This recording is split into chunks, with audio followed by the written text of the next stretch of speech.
Damos gracias a Dios por esta nueva oportunidad de seguir compartiendo su palabra semana a semana. En esta nueva oportunidad vamos a estudiar la fidelidad de Dios en el libro de Números. Y el título de esta mañana es Dios justo no desampara a la mujer.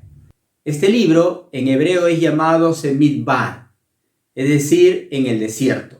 Pero cuando se tradujo del hebreo al griego, se le denominó el libro de Números tal cual como lo tenemos nosotros en la Escritura. Y se le denomina así porque contiene dos registros de la numeración de las personas que estuvieron en el desierto del Sinaí. En este libro vamos a ver que comienza un año después de haber estado en el monte Sinaí. Cuando el pueblo sale de Egipto, llega al monte Sinaí. Es ahí donde Dios hace pacto con el pueblo de Israel. Y es ahí donde el pueblo de Israel realiza el primer censo.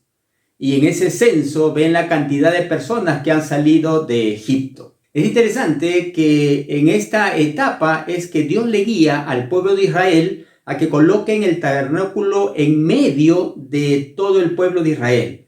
Alrededor del tabernáculo estaban los sacerdotes y los levitas, y luego alrededor de todo el tabernáculo estaban las 12 tribus de Israel. Es importante que nosotros podamos ver esto porque Dios estaba diciendo de manera gráfica y de manera presencial al pueblo de Israel que él debería ser el centro de todo. Y es aquí donde Dios comienza a manifestar su presencia, y es aquí donde el pueblo de Israel ve que la presencia de Dios desciende a través de esa manifestación visible, a través de esa nube, y cuando Dios decide que ellos deben ir a otro lugar, esa nube asciende y de pronto se mueve, y el pueblo de Israel tiene que guardar sus cosas y seguir la nube hacia donde Dios les guía. Es interesante que en esta etapa, rumbo hacia donde Dios les estaba guiando, el pueblo se queja, que tiene hambre. El pueblo se queja ante Moisés de que ¿para qué nos sacaste de Egipto para morir de hambre en este lugar? Y Dios les envía codornices hasta que ellos se hastían, de modo de que el pueblo quizá había salido de Egipto físicamente, pero su corazón se había quedado allá. Aún anhelaban las cosas de Egipto. Más aún, Miriam y Aarón, que son los hermanos de Moisés, también se rebelan contra Moisés. Es interesante cómo es que en el trayecto hacia la tierra prometida, no solamente el pueblo, sino dos líderes importantes de pronto confrontan a Moisés desde su óptica queriendo tener la razón. Sin embargo, en ambas ocasiones es cuando Moisés clama a Dios para saber qué hacer. El pueblo de Israel sigue avanzando y Moisés decide investigar qué tipo de territorio es aquel que ellos están yendo y elige a 12 hombres para que ellos vayan e investiguen y vean cómo es ese pueblo, si es difícil de conquistar, si es fácil de conquistar. Y es aquí donde estos 12 espías regresan y Josué y Caleb traen una información desde la óptica de Dios, podríamos decir, mientras que los otros 10 espías traen una óptica netamente humana. Y es conocida la historia en que estos 10 hombres, de pronto ellos dicen no podemos avanzar, nos van a comer como pan, y convencen a todo el pueblo de que si ellos van hacia ese lugar, que Dios les había dicho que ellos lo podían conquistar, iban a morir, iban a terminar muertos. Sin embargo, Josué y Caleb alientan al pueblo y decir, no, hay que seguir adelante porque Dios está con nosotros y nosotros lo vamos a comer como a pan. Y nosotros lo vamos a comer como un bocado de pan. Queriendo decir de que si Dios estaba con ellos, no había obstáculos que se podría presentar en el camino a lo cual ellos no podían vencer. Y el pueblo se rebela, ya que piensan que van a morir en el desierto y le dicen a Moisés, ojalá hubiéramos quedado en Egipto, vamos a morir en este desierto, no nos hubiera sacado de Egipto, nos hubiéramos quedado allá. Y Moisés, conociendo a Dios, va y ora a Dios y le dice, Señor, no les tomes en cuenta lo que ellos están hablando, recuerda la promesa que hiciste a Abraham, que tú les has prometido darles la tierra prometida. Sin embargo, Dios le dice, mira, Moisés, toda esta generación no va a entrar a la tierra prometida, toda esta generación va a morir en el desierto. Esto es lo que narra el libro de Números. Y es interesante que esto no para allí, sino que también un grupo de levitas se rebelan contra Moisés. Y ahí es donde viene la rebelión de Coré, cuando Dios abre la tierra y se traga a todas estas personas. Y es aquí también cuando el pueblo de Israel pide agua. Y es en estas circunstancias en que Dios le dice a Moisés, está bien, ve a la peña y habla a la roca y va a salir agua. Y Moisés va, sin embargo, en el camino a Moisés le da cólera que estas personas tanto se rebelan contra Dios, no recordaban las plagas que habían visto, no recordaban cómo es que Dios los había sacado de Egipto, no recordaban cómo Dios había abierto el mar, y Moisés de cólera golpea la roca. Dios le había dicho que hable, pero él golpea la roca. De modo que cuando él hace esto, Dios le dice, mira Moisés, tú tampoco vas a entrar a la tierra prometida, solamente la vas a ver. Es así que el pueblo de Israel y Moisés, en cierta forma, quedan sentenciados de no entrar a la tierra prometida, ambos por desobediencia. Y estaban condenados a morir en el desierto. Y con esta sentencia, el pueblo de Israel avanza y llega a las llanuras de Moab. Y es aquí donde Moisés habla con el rey de Moab para decirle que él va a caminar nada más por ahí. Sin embargo, el rey se opone. Y el rey envía a un profeta, y este profeta lo conocemos, el profeta Balaam, para que maldiga al pueblo. Y como es sabido, ¿no es cierto? Este profeta no puede maldecir al pueblo, sino que de sus labios sale en bendición.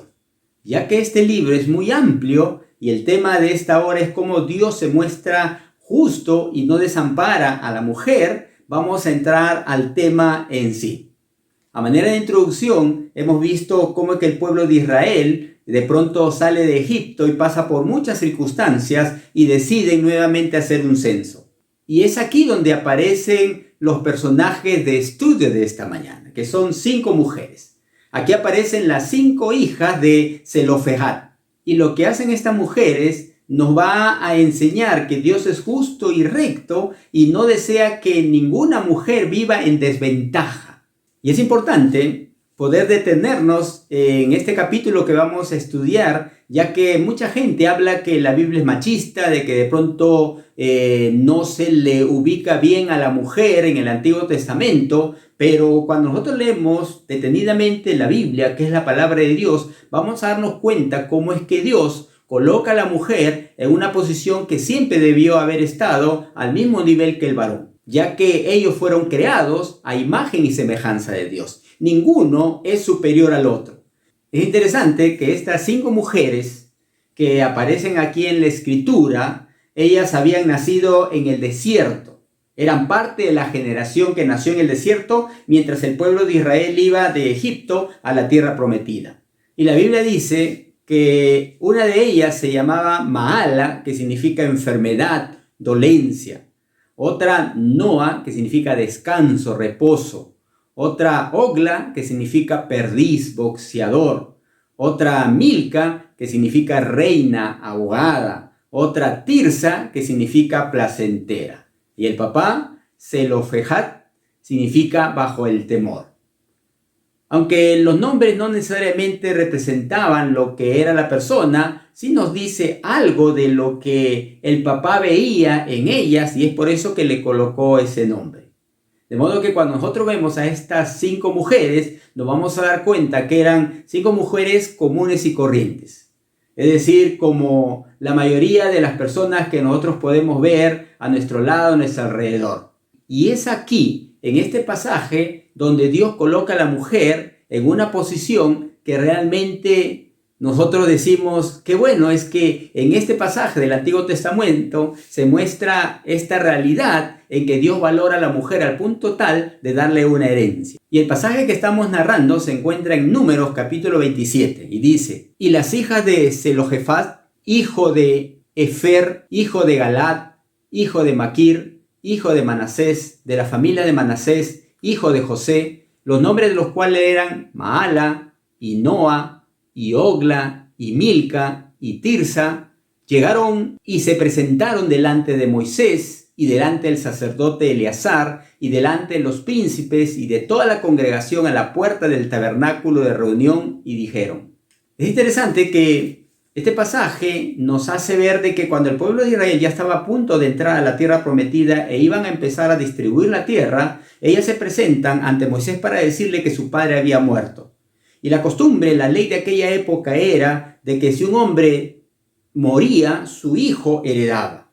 Si no tenía hijo, heredaba el hermano. Si no tenía el hermano, el pariente más cercano heredaba. Y a la mujer no se le consideraba. Es por ello que aquí vemos un primer principio en la vida de estas 5 mujeres. Y es que ellas confiaron en Dios. Porque lo que iban a hacer nunca se había hecho. Nunca una mujer se había acercado al tabernáculo de reunión a hablar a Moisés y a hablar al sumo sacerdote. Sin embargo, ellas lo hicieron. Es posible que ellas habían aprendido acerca de Jehová Dios al escuchar a su papá cómo es que Dios sacó a todo ese gran pueblo de Israel de la tierra de Egipto con esos portentos, con esos milagros, cómo es que Dios abrió el mar, cómo es que ellos pasaron en seco, cómo es que Dios permitió que el maná caiga, cómo es que ellos pasaron diferentes cosas y a lo mejor la fe de estas mujeres se fue incrementando producto de las cosas que su padre le contaba a sus hijas. Yo imagino que ha podido ser así, ya que ellas, estas 5 mujeres, de pronto deciden ir a hablar con las autoridades cuando eso nunca se había dado. Definitivamente su confianza no estaba en el hombre, su confianza estaba en Dios. Y es así que cuando nosotros ponemos nuestra confianza en Dios, las circunstancias no nos atemorizan. Por eso hay un salmo que dice, en el día que temo, yo en ti confío. Y la palabra dice que el perfecto amor echa fuera el temor.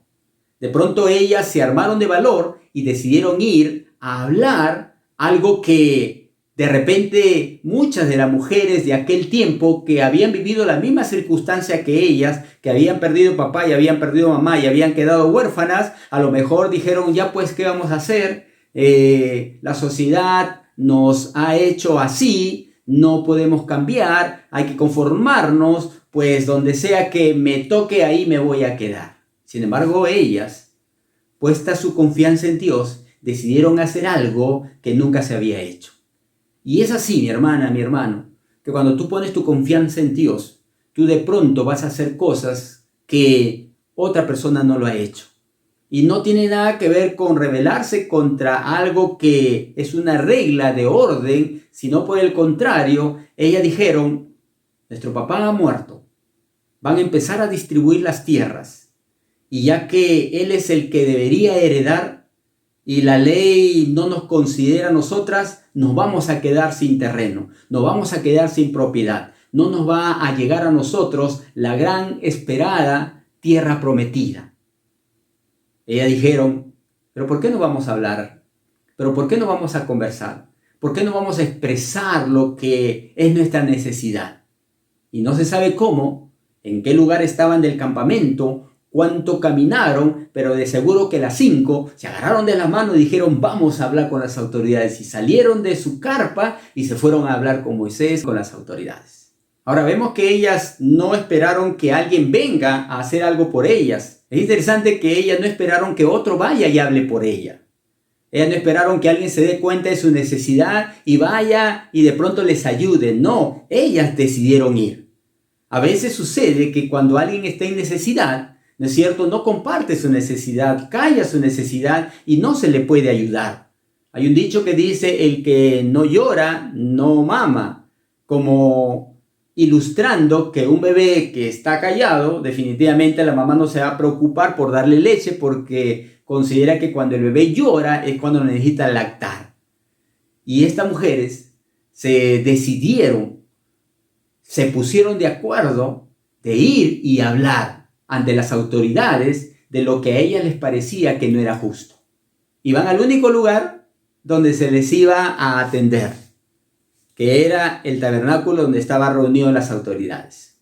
Entonces, en primer lugar, nosotros podemos ver que estas mujeres confiaron en Dios. En segundo lugar, podemos ver que estas mujeres no tuvieron miedo de hablar. El versículo 3 dice, nuestro padre murió en el desierto, y él no estuvo en la compañía de los que se juntaron contra Jehová en el grupo de Coré, sino que en su propio pecado murió y no tuvo hijos. ¿Por qué será quitado el nombre de nuestro padre de entre su familia por no haber tenido hijo? Danos heredad entre los hermanos de nuestro padre. La petición que ellas estaban a punto de realizar era una petición que no tenía antecedente alguno. Ellas estaban arriesgando a que de repente antes de llegar le digan: ustedes no pueden acercarse, ustedes no pueden hablar. Ellas fueron atrevidas y se presentaron delante de Moisés, delante del sacerdote Eleazar, delante de los ancianos, delante de toda la congregación, a la puerta del tabernáculo de reunión, y de esa manera presentaron su caso públicamente. No tuvieron temor, no callaron y expresaron su necesidad. De modo que cuando Moisés las ve venir y ellas le dicen: nuestro papá ha muerto y él no ha tenido hijo alguno y nosotros somos mujeres. Y tú, Moisés, estás a punto de repartir la tierra, y lo que le correspondía a mi papá, otro lo va a tener, ya que nosotros como mujeres hemos pasado todo este tiempo en el desierto, y mi papá no estuvo entre los que se rebelaron con Coré. Mi papá ha muerto como consecuencia de su pecado, porque Dios había establecido que esa generación no iba a vivir. Así es que hagan algo por nosotras. Es interesante lo que hace Moisés. Moisés va y consulta a Dios y le pregunta a Dios lo que tiene que hacer, porque Moisés no tenía las respuestas para todo. Él en el desierto, 40 años en el desierto, él había sido como juez, él había arreglado y solucionado muchos problemas, tenía mucha experiencia en cuanto a juzgar, en cuanto a dar un veredicto justo. Sin embargo, esta nueva situación le invita a él a que vaya y busque a Dios y le pregunte a Dios. Y Dios le contesta. En el versículo 7 al 8 dice: bien dicen las hijas de Zelofehad, les darás la posesión de una heredad entre los hermanos de su padre, y traspasarás la heredad de su padre a ellas, y a los hijos de Israel hablarás diciendo: cuando alguno muriere sin hijos, traspasaréis su herencia a su hija. Qué interesante. Y acá viene el tercer punto de nuestro estudio, que ellas hicieron historia. Dios le dice a Moisés: tiene razón estas mujeres, hay que darles su heredad. Es más, Dios le dice a Moisés: tenemos que cambiar la legislación, tenemos que hacer un cambio, tenemos que agregar que si alguien muere y no tiene hijo, pues las hijas también pueden heredar. Y de ahí en adelante, todo hombre que no tuviese hija y muere, las hijas también pueden heredar. Hicieron historia. Miren lo que hace la confianza en Dios. Miren lo que hace el hablar, el compartir, el expresar la necesidad. Hace de que tu búsqueda de una solución no solamente te beneficie a ti, sino beneficie a las próximas generaciones. De otra forma, podríamos decir que Dios mismo les entregó a ellas su heredad. Dios le dijo a Moisés: Moisés, dale su heredad a estas mujeres. Y qué interesante cómo es que la petición de esta mujer hace que la ley cambie de generación en generación. Estas mujeres, no solamente la valentía les llevó a hacer algo que les iba a beneficiar a ellas, sino a muchas generaciones.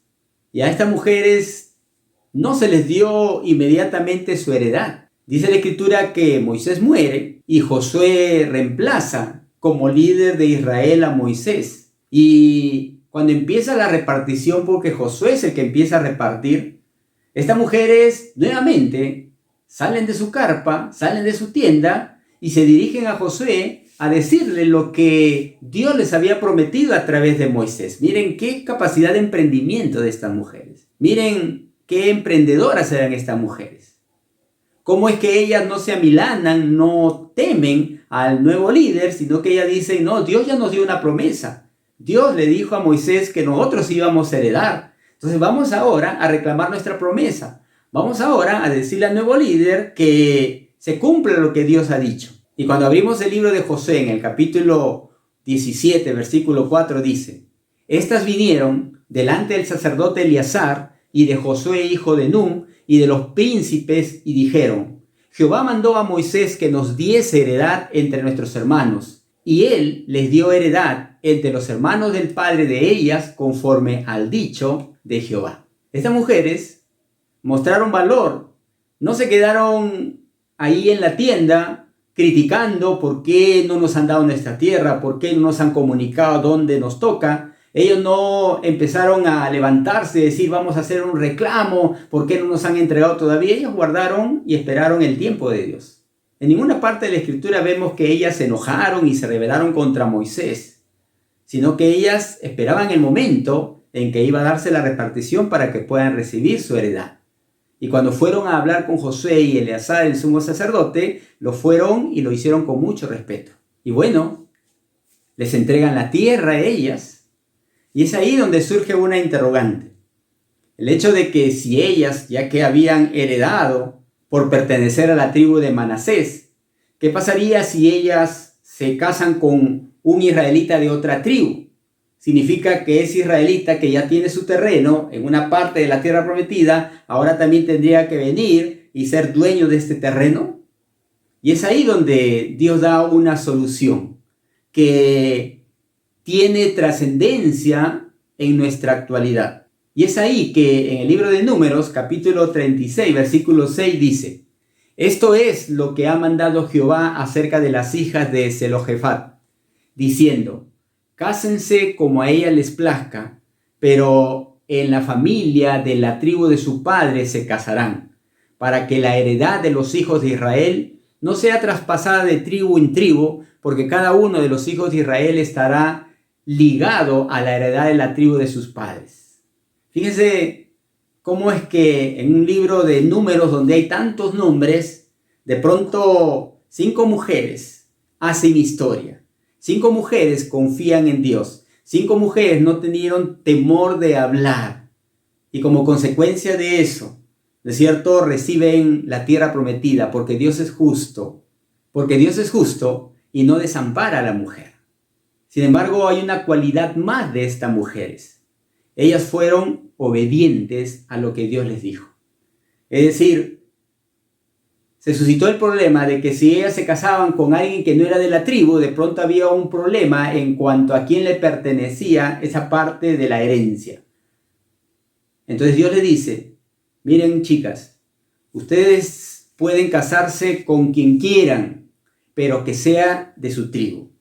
En otras palabras, en gustos y colores no pintan los autores, dice un dicho.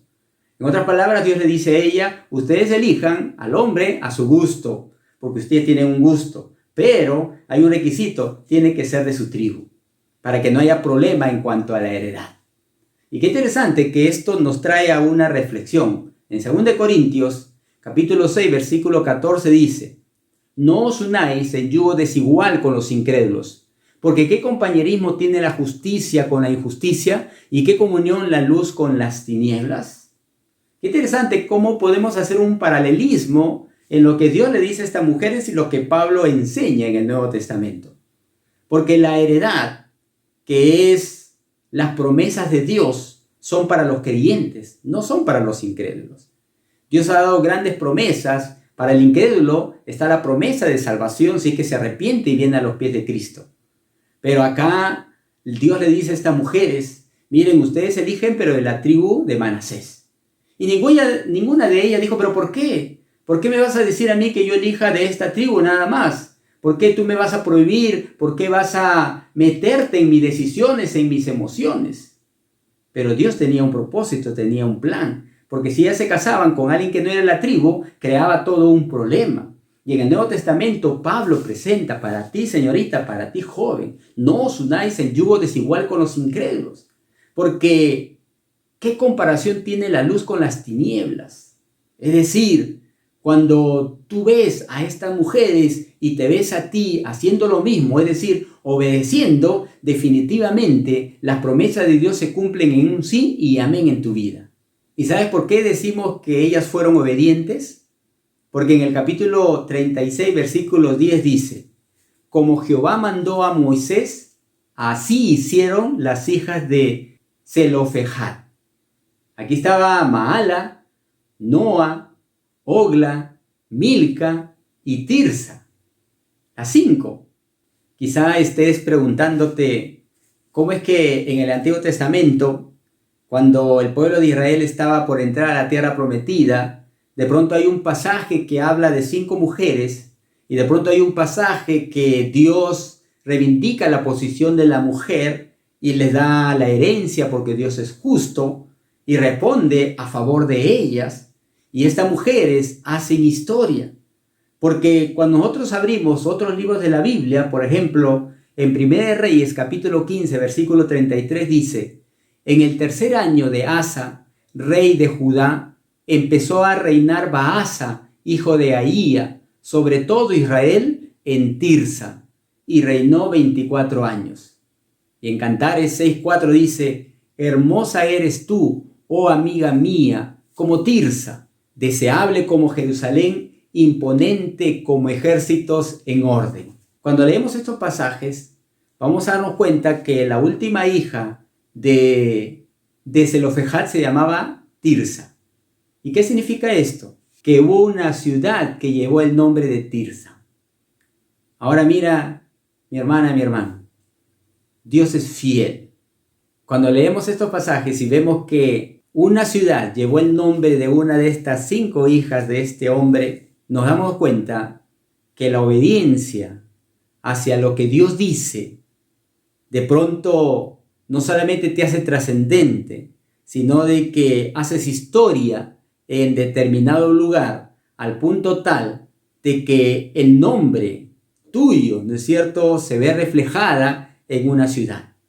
Ahora, no significa que de pronto todos los hombres y mujeres que son obedientes a Dios, en algún momento una ciudad se va a llamar como ellos. No estoy diciendo eso.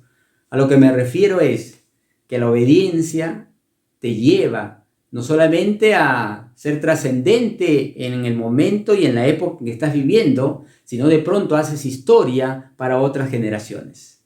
Y es así como es que en el Antiguo Testamento vemos que Dios no desampara a la mujer. Ahora podríamos preguntarnos, ¿en qué situación estás tú? A lo mejor, producto del dolor de la pérdida de un familiar, sientes que nadie te entiende, sientes como estas 5 hijas que la sociedad no les presta atención.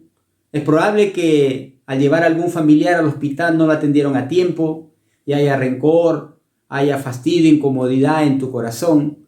Es posible que la situación en que estés viviendo no sea la que realmente tú soñabas o esperabas, y producto de la situación en que estamos viviendo, estás albergando en tu corazón resentimiento. Pues desde acá te digo, como estas 5 mujeres que luego que Dios le dijo a Moisés que ellas sí tenían razón, ellas tuvieron que esperar un tiempo para poder recibir la tierra por heredad. Y es ahí donde muchos pasajes de la Biblia dicen: espera en Él y Él hará. Y es lo que menos nos gusta, esperar, porque queremos que se haga ya. Pero estas mujeres hicieron historia, no solamente en el pueblo de Israel, sino que muchos años después estamos hablando de ellas como ejemplo de su valor, como ejemplo de su entereza, como ejemplo de que ellas no se quedaron calladas, sino que decidieron hacer algo que de pronto cambió la legislación de aquel tiempo. Pues yo te animo desde aquí, mi hermano, mi hermana, a que tu situación, si tú te acercas al santuario de Dios, a la presencia de Dios, Dios te va a escuchar. Dios va a escuchar tu súplica. Dios te va a atender. La palabra del Señor dice: clama a mí y yo te responderé, y te enseñaré cosas grandes y ocultas que tú no conoces. Estas 5 mujeres experimentaron el quedar huérfanos. Y estas 5 mujeres experimentaron el dolor de la pérdida del papá. Y es probable que mamá también haya muerto porque no se la menciona. De modo que experimentaron la pérdida de papá y de mamá y quedaron huérfanas. Y no dijeron ellos: ya pues, ¿qué vamos a hacer? Así es la vida. Ahí me tocará, me moriré también pues en algún momento. No, ellas se levantaron de ese dolor y decidieron hacer algo. Y esta decisión de hacer algo hizo que Dios responda a su favor. Así que no sé cuál es tu necesidad, la situación en que estás pasando en este momento. Pero si tú vas con tu problema, con tu necesidad al Señor, el Señor te va a responder. El Señor va a actuar. El Señor va a sanar. el Señor va a proveer. El Señor te va a dar los recursos para que tú puedas obtener aquello que deseas, siempre en que eso esté bajo su voluntad. Y si tú eres señorita, eres joven, y estás quizás orando y buscando un compañero o una compañera, pues tú conoces la Escritura. Tú ya sabes lo que la palabra de Dios dice. Pues escoge, mi hermano, mi hermana, alguien que es realmente temeroso de Dios. Y me dirijo a ti, querido joven, querida señorita, porque de seguro que una de tus oraciones, una de tus peticiones es que Dios te pueda dar un compañero o una compañera. Pues mira, pues estas 5 mujeres nos enseñan algo importante, que cuando tú acudes a Dios con tu necesidad, con tu problema, Dios te escucha. Y así como Dios fue justo para no desamparar a estas mujeres, Dios va a ser justo para escuchar lo que tú le tengas que expresar. De modo que, mi hermano, te invito a ti a que pongas tu confianza en el Señor y le digas al Señor en esta hora: yo vengo a ti con mi necesidad y te entrego mi necesidad para que tú respondas, Señor, y para que tú hagas tu voluntad y para que yo pueda, bendito Dios, hacer lo que tú me dices que yo deba hacer. Así que, Padre, toma mi vida y permíteme entender que mi herencia está en los cielos y que el mundo pasa y sus deseos, pero el que hace la voluntad de Dios permanece para siempre. ¿Qué te parece si oramos y le dices al Señor en tus propias palabras que Él es justo y no te va a desamparar? ¿Oramos? Padre, en el nombre de Jesús, nos acercamos a ti reconociendo que estamos viviendo tiempos muy difíciles y queremos expresar a ti, bendito Dios, para que tú puedas oír nuestro clamor. Quizás, Señor, clamor de injusticias que estamos recibiendo de manera viva, de manera real en este tiempo. A lo mejor, bendito Dios, con alguna enfermedad. A lo mejor estamos escuchando este tiempo, estamos enfermos del COVID. O algún familiar está luchando entre partir a la eternidad y seguir aquí en la tierra. Venimos con nuestra necesidad a ti, bendito Dios, y te lo exponemos para que tú hagas tu voluntad, para que tú hagas justicia, Señor, y para que se haga tu voluntad. Queremos, Señor, de que nuestra vida tú seas el centro. Así como el tabernáculo de reunión estaba en medio del pueblo de Israel, tú puedas ser el centro de nuestra vida. Si nuestras decisiones, Señor, nos acerquemos a ti, la consultemos primero, tal como Moisés lo hizo. Así que, bendito Dios, te damos las gracias, porque tú eres fiel y para siempre es tu misericordia. En el nombre de Jesús. Amén. Y amén. Amén, hermano. Que el Señor te bendiga y hasta la próxima reunión. Bendiciones.